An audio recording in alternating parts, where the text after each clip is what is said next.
Hello, everybody. Welcome to Guiding Creatives.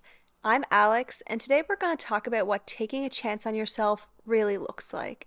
Because all too often, as a creative, as somebody embracing or embarking a creative journey, a creative career, we convince ourselves that we are stepping in, we're jumping in, we're really getting into it. When the truth is we're holding ourselves back because we're not really ready to give it a full shot. And I hope that at the end of this episode, you are convinced to really take a chance on yourself and to know wholeheartedly what that looks like. So when you can see yourself resisting or pulling back, you can face it head on and move forward. Hi, everybody. It's Alex. Guiding Creatives is for creatives, the multi-passionate, freelancers. And if you're looking for the how-to, the guides, how to succeed as a freelancer, that'll be more on the YouTube. The podcast playlist and the podcast you're listening to is strictly for the creative process. We're going to talk about being a creative, the feelings behind it, the inspiration behind it, and really just have a discussion. I've been listening to a lot of inspiring people lately, and it's really drawn me to share this in a more conversational way, which really is what a podcast should be. So instead of limiting one or the other, we're doing both. So whatever you prefer, you check out the YouTube, you stay on the podcast, or you watch the podcast on YouTube. Up to you. So today we're going to talk about what taking a chance on yourself really looks like. Because something I've seen in myself, which is funny because I've been a full-time freelancer working for myself and creating for almost 3 years now. It's 2024. I have no idea. Everything is a blur. But I've been really into this. I'm telling you, I am up to my neck in work, up to my eyeballs, but that doesn't mean that I'm fully in. This creative passion, this plan, this strategy I have for myself, have I really taken a chance on myself? Or am I always 1 foot in, 1 foot out? Am I always thinking about the plan B? Am I always thinking something's going to happen? We're going to go over how taking a chance on yourself really looks like, but first I want to give you a comparison. This will really put into perspective what I'm talking about because this was the eye-opener for me. I want you to think about it as a relationship. So think about the project, think about the brand, think about the video, whatever it is that you want to create. Think about you and that thing as a relationship. If you were in a relationship and you constantly were checking out backup plans, you were applying for jobs or, going on dates, if you were constantly second guessing it, you were holding yourself back, you weren't your true self, you weren't telling people about it, you weren't telling your friends, you were downplaying how great it was. If you were treating another person that way, a relationship, you can see how unhealthy that is and how that is definitely not taking a chance on somebody. When you take a chance on somebody to truly give them a chance or your relationship to thrive, you would have to jump in. You would have to just say, we're going into this, whatever happens, happens. I am being faithful to you. And it might play out for the best, and like many, it plays out for the worst. But that is part of the process. And now I also want you to think about relationships where you've been in them and you haven't been fully in. Maybe the two of you have not really committed to each other and it's this cat and mouse game, you're dating or you're not. It's like a situationship. Think about how that prolongs something that could be resolved so easily. Think about somebody who's been a what if for a really long time. And then you are with them and you break up within 3 months because it just was not going to work. That is way easier than teetering on a situationship and having that consume so much of your life instead of just figuring out what has to happen. That's how I want you to think about your creative pursuit, your dream, your passion. Think of it as you have to be 100% in. Give it your all. Wear it proudly. Because it's going to go one or two ways. It's going to not work and you're going to pivot. And it might not work because it might not be successful. It might not work because you might not enjoy it. It might not work because it's not the right time. Or it's going to be amazing. It's going to be the best decision you've ever made. And you're going to ask yourself why you didn't take the chance sooner. Now, I'm not saying if you jump in and it doesn't work out that means you had to give up on it, that it was never meant for you, because sometimes you can fix things. Say you're in a relationship and somebody has to move for work. So now you're doing long distance. That's not a failure, but it is a really big factor. And it's something you have to adapt and overcome and plan, all those things. That is what this is. But the fact is you will never figure that out if you don't take the chance. If you never take the chance on what you want and really dive in, you'll convince yourself that having this backup plan, not being fully in, is the reason something isn't working, as opposed to being completely in it and being able to isolate the issues, isolate what went wrong, isolate what you can fix. That is what being truly invested gives you. We hold ourselves back in little ways, in big ways, but we don't realize that it's better to run head first and bang into a wall and fail and have to turn around and go somewhere else rather than tiptoe for 5 miles because it might work out. Taking a chance is often fear of rejection and failure and all these things, but the fact is, if you want to achieve your goals, if you want something to happen, you just have to try because you can either fail and move on, fail and adapt, or succeed. But this little limbo period you're in, when are you going to get tired of it?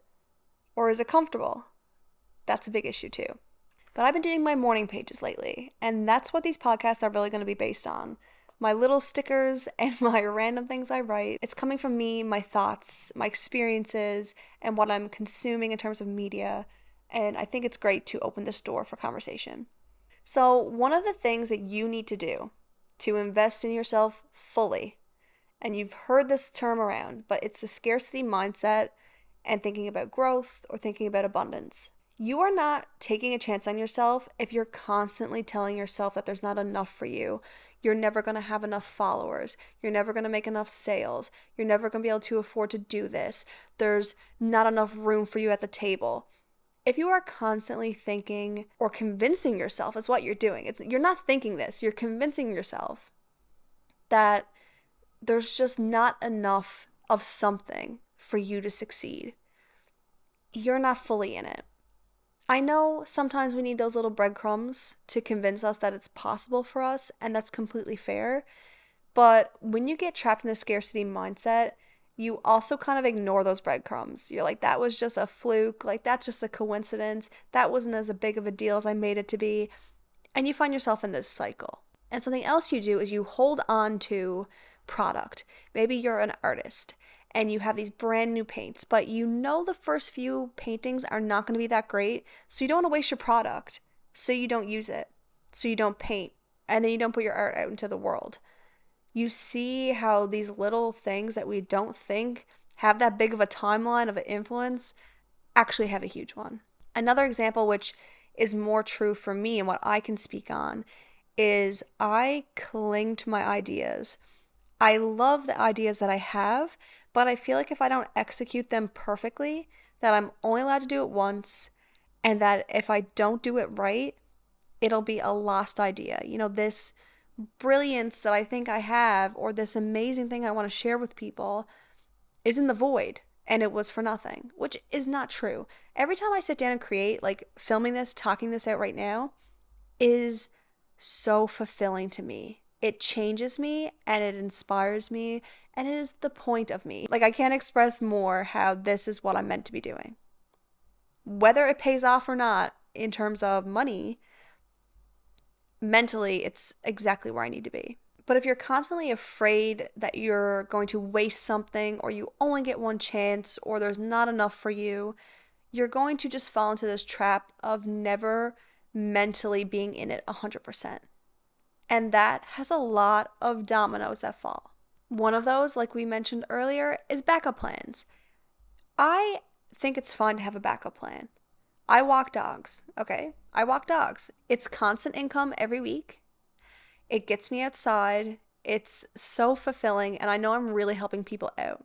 I was walking way too many dogs because I didn't know how to say no, and it was costing me my growth, but I cut back on that. But now what I've realized is I am a freelancer and a successful one, and I love it. I love helping people with their projects. But the truth is, it's time for me to really work on my own.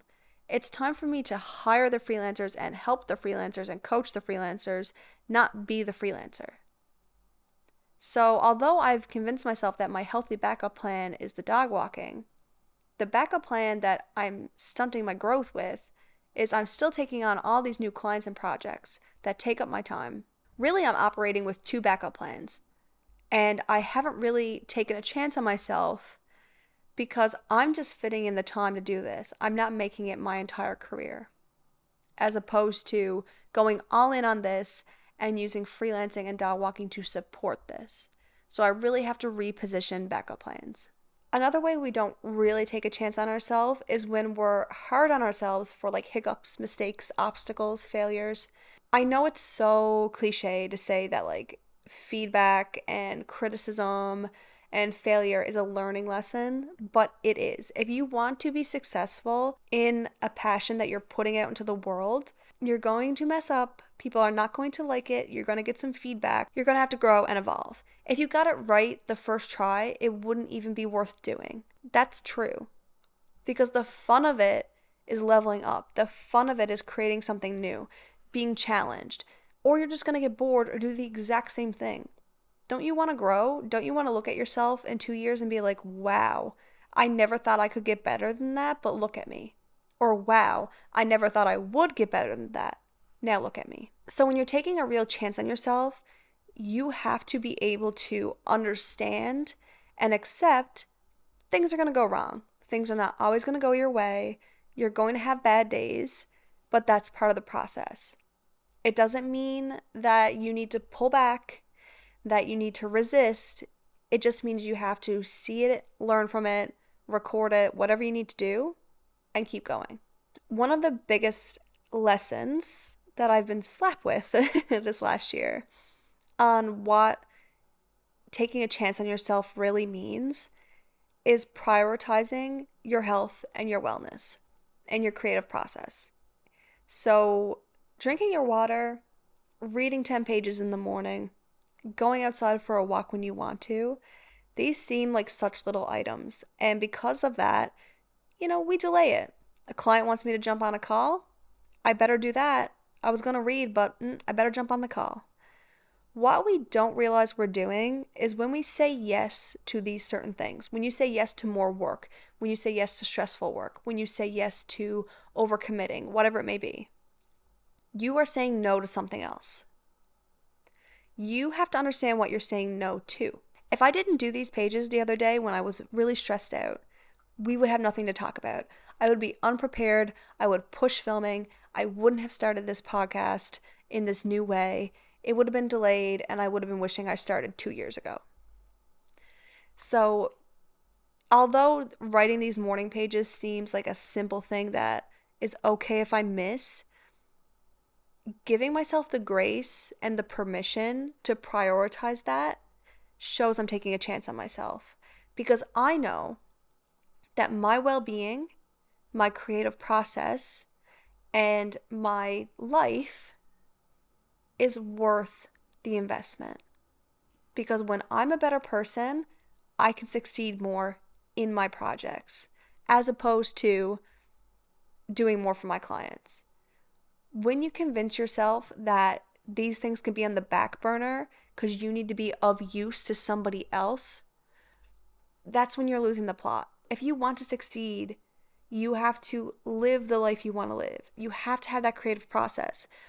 You're not going to get monetized on YouTube and then start your creative process. Your creative process is going to get you monetized on YouTube, and then you'll know how to sustain it. I think where a lot of us get lost when we want to chase these creative dreams and these careers is we think that we have to grind and grind and grind. And you do a little bit. I'm not saying you don't, because I've definitely grinded. But we convince ourselves that we have to grind and grind and grind. And then when we finally get there, we can build routine. We can make time. What you plant now as a routine is what your success is going to be shaped around.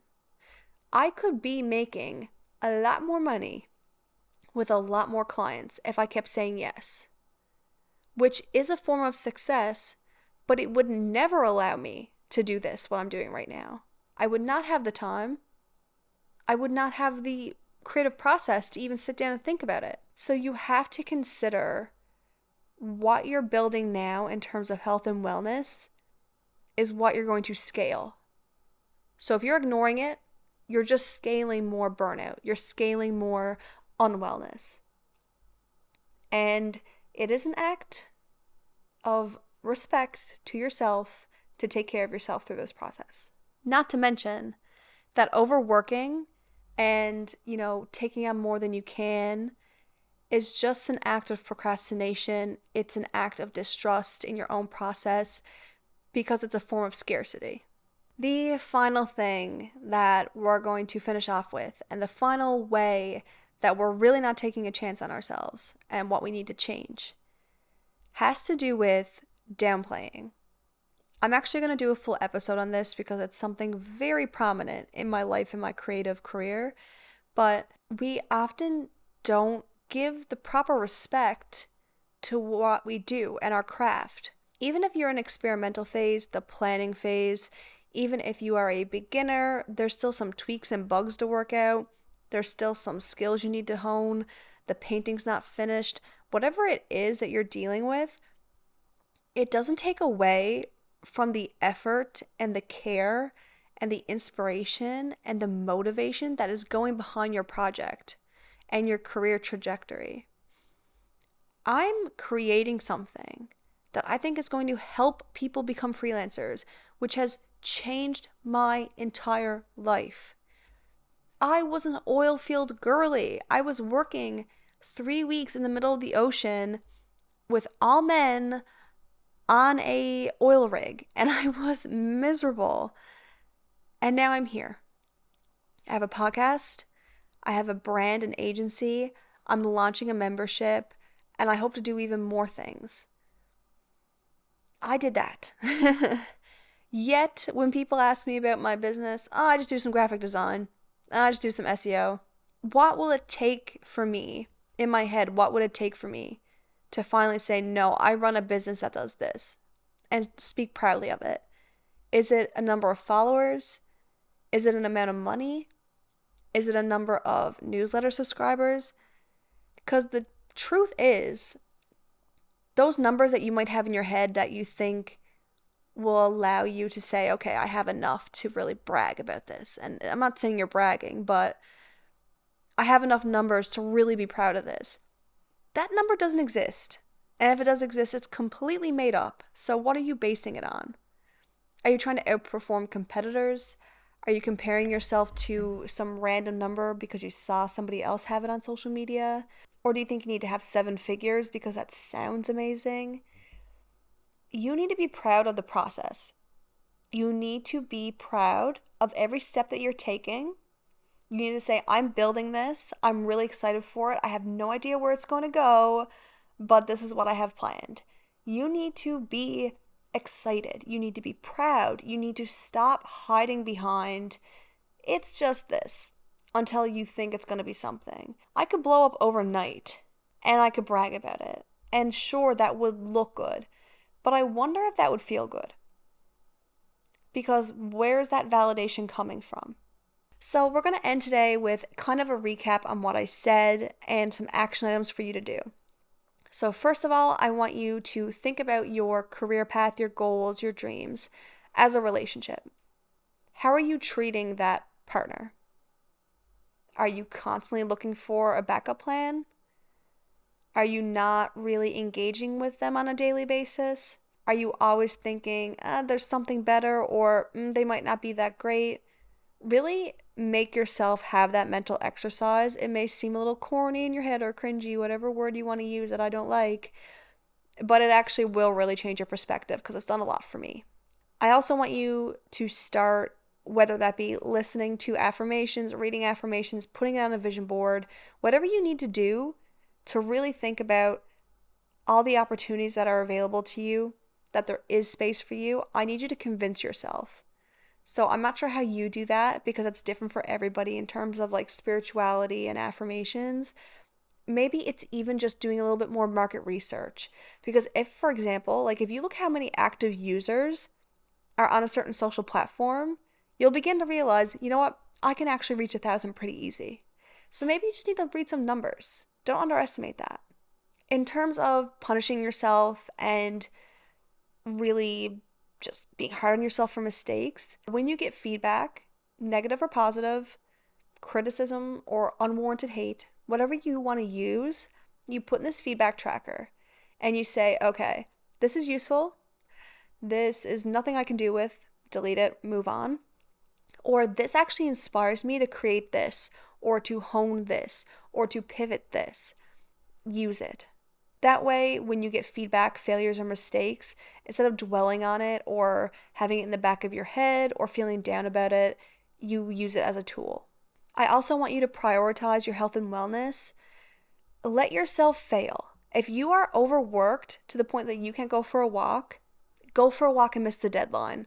You have to let yourself fail, for one, so that you know the world doesn't end, and two, you understand that, okay, I'm taking on too much, or I'm not prioritizing my work. Whatever it is you need to solve, put yourself in a position to solve it without giving up your wellness and your life. It's okay to fail to figure that out, because sometimes it's the only way we will. And finally, stop downplaying yourself. I don't care if you have to rehearse a one-liner. When someone asks you what you do or what you're working on, I want you to have something prepared, even if you want to keep some privacy, something that is proud, something that is outspoken, and something that is just inspiring. Stop downplaying it. It doesn't matter if it's a concept. The more excited you are about it, the more proud of it you are, the more attention you'll give to it. If you act like you're embarrassed of it, you're going to convince yourself it's embarrassing, and you're going to avoid putting yourself out there. So speak proudly of it. These are really easy action items that you can do whenever. So I ask you to do them. Leave your thoughts in the comments. And of course, for the rest of the week, until next Wednesday, stay creative.